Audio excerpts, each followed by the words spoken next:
बदलते मौसम के कारण लोगों को अक्सर खांसी जुकाम जैसी समस्या हो जाती है। दोस्तों, खांसी जुकाम बैक्टीरियल या वायरल इन्फेक्शन या ठंड के कारण होती है। खांसी जुकाम हो जाने पर सिर दर्द और बदन दर्द जैसी समस्या भी हो जाती है। तो आज इस वीडियो में हम जानेंगे कुछ ऐसे कारगर घरेलू नुस्खों के बारे में जिनके माध्यम से आप इन समस्याओं से बच सकते हैं। तो स्वागत है आपका अपने चैनल गजब नुस्खे में। प्रयोग नंबर 1, सेंधा नमक, जिसे लाहौरी या पाकिस्तानी नमक भी कहा जाता है।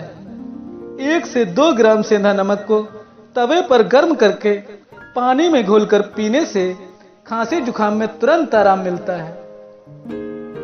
प्रयोग नंबर 2, हल्दी।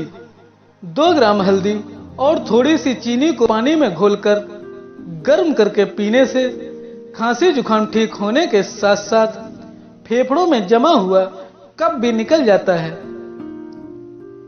प्रयोग नंबर 3, केले के पत्ते। केले के पत्तों को छाया में सुखा लें। अब इन पत्तों को जलाकर भस्म बना लें। 1 ग्राम भस्म में 3 ग्राम पुराना गुड़ और 2 से 3 चम्मच पानी मिलाकर सुबह के समय सेवन करने से खांसी जुकाम के साथ साथ दमा, श्वास, हपनी सभी बीमारियां ठीक हो जाती हैं। प्रयोग नंबर 4, काली मिर्च।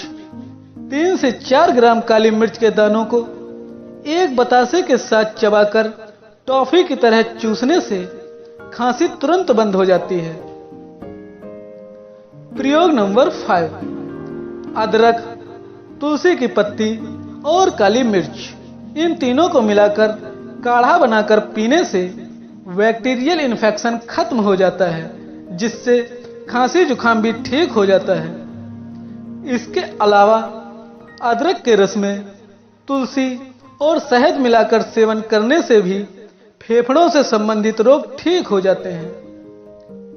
तो दोस्तों, वीडियो पसंद आई हो लाइक करें, शेयर करें और इसी तरह की जानकारी पाते रहने के लिए चैनल को सब्सक्राइब करें।